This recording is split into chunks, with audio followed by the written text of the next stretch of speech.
Welcome to the Big Tech Gut Check here on Scrolling to Death. This is a weekly update for parents on all things social media and big tech. First up, an update for parents who are worried about the devices that schools are issuing your children. I started a new organization called Tech Safe Learning that is all about supporting parents in this area. I realized that there's lots of different groups and people and advocates creating resources, templates, guides for parents on how to try to get our kids some safety on school-issued technology, but they're all splintered. And so I brought everybody together and I created a website called techsafelearning.org.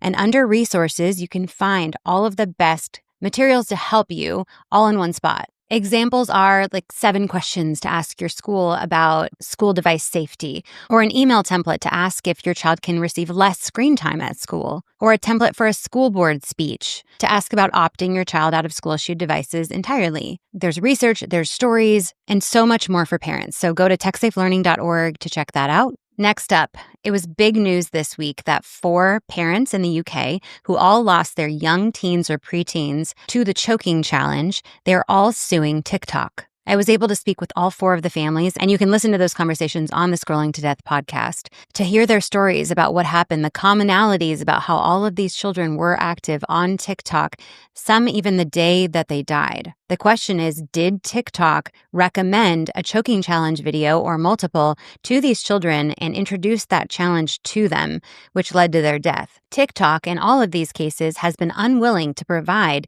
the deceased child's data to the families, hence the lawsuit. TikTok has responded to the lawsuit, stating that there are things they simply don't have because of legal requirements around when we remove data. A TikTok executive shares, "This is really complicated stuff because it relates to the legal requirements around when we remove data, and we have, under data protection laws, requirements to remove data quite quickly.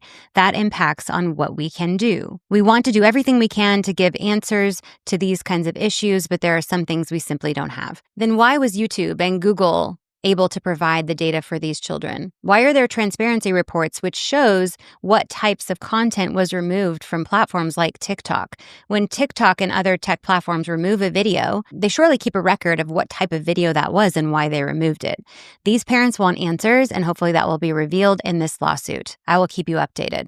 Next up, Tuesday of this week, the 11th of February, was Safer Internet Day. I always love to see how social media companies address a day dedicated to keeping people safe online. These companies claim to protect their users, but then actually invest very minimally in keeping us safe, especially children. So let's take a quick look at what 3 of the main social media companies shared on Safer Internet Day. It was a really great opportunity for some positive PR on their behalf. So on Safer Internet Day, TikTok posted an in-app digital safety and privacy guide with reminders about users' privacy settings. They also listed TikTok's safety and privacy facts. What they did here was lean so heavily on protection of U.S. user data. They stated that they've taken voluntary and unprecedented steps to protect user data for Americans. But on the other hand, our government here in the U.S. passed a law stating that Americans' data was insecure and accessible by the Chinese Communist Party. And then that law was upheld by our own Supreme Court. So who's telling the truth here? Probably multiple branches of our government and not a private company who profits off of our data. Over at Snapchat, they did something interesting. A few days before Safer Internet Day, they released the 3rd edition of their Digital Wellbeing Index. This is a 12-minute online survey which was completed by 9,000 young people across 6 different countries. The highlights were shocking. What they are reporting is that the online environment is riskier than ever before. 46% of those surveyed experience hate speech, bullying, or harassment online.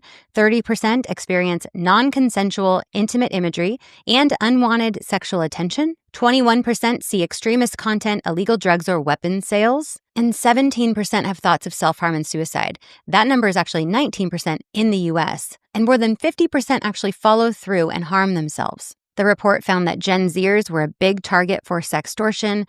51% have shared intimate imagery online, been groomed, catfished, or hacked. 35% of young people were asked for intimate imagery when they're online, and 39% received intimate imagery from someone else, whether they wanted it or not. And what's super concerning is that 29% of the respondents don't consider involvement with sexual images of minors to be illegal. So nearly 1 in 3 young people think that it is okay and legal to be involved with child sexual abuse material online. That's scary. A couple more quick stats from the Snapchat report.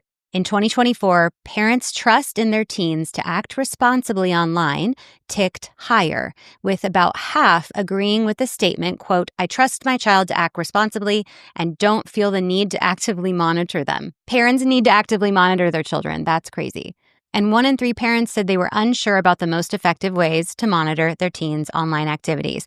This is not surprising because social media companies make it confusing and ineffective to use their parental controls. Okay, so on to Meta. So for Safer Internet Day, Meta announced a partnership with an organization called Child Help to develop an educational curriculum to help protect young people from online exploitation, sextortion, and grooming. And these resources are targeted towards kids aged 10 to 15 years old. They say that these guides include everything parents and educators need as well to hold interactive classroom activities and fun, engaging videos that help bring the principles of online safety to life for young people. This was all funded by Meta and is free to users. I have not looked closely at these programs, but we'll include a link in the episode notes. Also in the news this week related to Meta, they have begun to cut thousands of jobs in order to focus investment on AI. Zuckerberg stated that he is targeting low performers, part of a broader industry move toward leaner operations. The company said it will eliminate roughly 5% of its workforce, which could mean almost 4,000 employees lose their job. And these employees have been speaking out. Here are some quotes. Quote, "Mark is creating fear. He's creating a culture where you have to be loyal to him or else." Another quote, "I consistently exceeded expectations multiple years, had a baby in 2024, and then got laid off." Another quote, "Be careful about joining this company. Zuck doesn't care about his employees, only the company." And lastly, quote, "Meta is now the cruelest tech company out there." Believing that working for Meta is only now for young workers without a family that, quote, "don't have anything else to focus on rather than making money." That's really sad and indicative of how little they invest in protecting children on their platforms. If they're not going to take care of their own employees, they're not going to take care of our kids. Last up for this week, we're going to talk about social media warning labels. Surgeon General Vivek Murthy made an announcement last year recommending that social media platforms have warning labels, just like cigarette packs. That's how addictive they are. I think that warning labels are a great idea. Many parents don't realize how harmful and addictive these platforms are, and having a warning label would be helpful. It's just one step, but it would be helpful. And so a group called Keep It Digitally Safe Kids announced a campaign. They are now accepting submissions for warning label designs, which is really cool. They're inviting individuals, designers, or advocates to contribute ideas for impactful warning labels that could be implemented globally. You can submit creative warning label concepts at keepitdigitallysafe.org.